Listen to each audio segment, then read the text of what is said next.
right now, these are tough times, and national security issues are very complex. And when I'm trying to decipher what's going on in the world, I want a smart guy to answer my questions. All right, what do you need to know? I'm here for you. I was thinking about Eli Lake, who's on the phone. Oh, you mean another smart guy? Well, I guess because they hear enough of me. Yeah. Let's get to Eli. Oh, do we hear enough? Eli Lake is on the line. Good morning to you, Eli, from the Daily Beast. Hey, thanks. That's very kind of you. Thank you very much for saying that. We have a great respect for you and your brain and all of the stuff that you report. Okay, so I want to start with Benghazi because there was a hearing yesterday on Capitol Hill.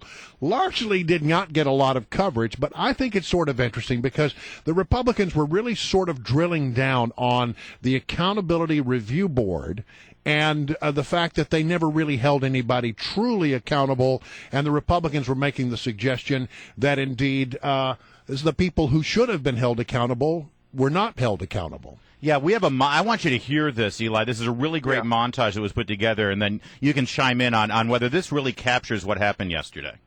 Responsibility for the loss of life and other damage rests completely with the terrorists who carried out the attacks. Wouldn't you agree there was no accountability? No, there was accountability. On a point of order? It looks like sort of an inside job of investigation. The Department of State looking at the Department of State. You never interviewed the Secretary of State about whether she accepted and performed a responsibility given to her by a previous Accountability Review Board. Well, and that's sort of a sense of it there. What do you think, Eli? Is that a fair assessment? Were there legitimate questions to be asked here? First of all, we haven't really found out much about what the CIA was doing in Benghazi, and we know that for the most part, that was the primary agency, at least in charge of the activities in Benghazi. There was certainly a role for diplomatic security, and there were decisions that were made, according to the State Department and this ARB, at the mid-levels to deny requests for more diplomatic security. But there was a major role that was also played in security by the CIA at Benghazi, which has not gotten nearly the same kind of scrutiny. So that's the first point. The second point is the people that were disciplined were ultimately found, that they were reinstated and sent back to work after Kerry came in, which suggests that those people did not have the same level of culpability that the ARB originally put out there. And then I think it is a fair point, but it's also a somewhat political one. Everybody expects Hillary Clinton will run in 2016, and the fact that the ARB that is supposed to hold everybody accountable never interviewed her formally, and there is a question about what Hillary Clinton found out from Greg Hicks, who was the deputy chief of mission, who says nobody ever thought this was, sort of spontaneous demonstration against an internet video. And then Hillary, I think, and I have to make sure, I got to double check this, but I think Hillary had kind of repeated this to some of the families of the victims. So there is a question there that maybe the ARB could have gotten to the bottom of, and it is an important point to make that, she did not at least face the same kind of scrutiny as other State Department officials. Also, Eli, I don't know, did you note that the Democrats on the panel, they were all gone. They had left the hearing by the time the families of the victims of the Benghazi attack were there testifying. How is that going to play politically? It sure looked bad. This is one of these issues, and I've done a ton of reporting on Benghazi, as you know, and I should also say that, we, on the Hillary Clinton question, there may be smoke, but it may not necessarily be fire. I mean, we haven't necessarily heard her side of it entirely at this point, and when she testified in public about it, she sort of got heated. But Democrats view the whole Benghazi issue as the president said, I think, a fake scandal or pseudo-scandal, and they think that it's just a fishing expedition at this point, and that Republicans have politicized the tragedy.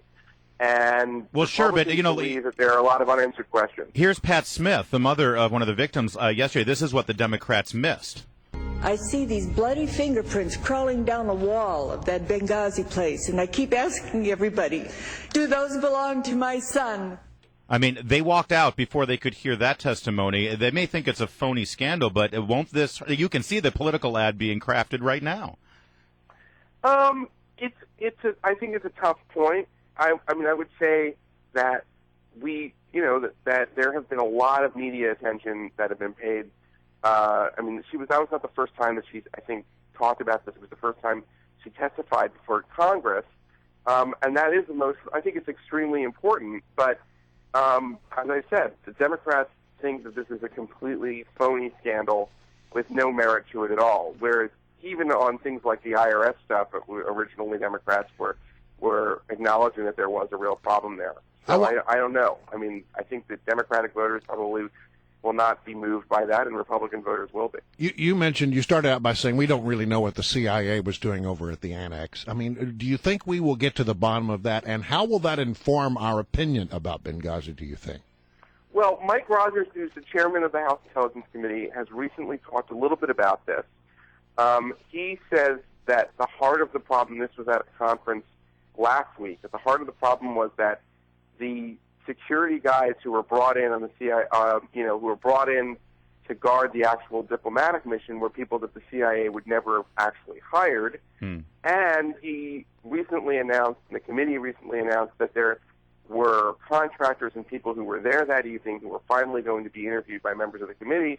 And I'm now kind of looking into how that process is going to work.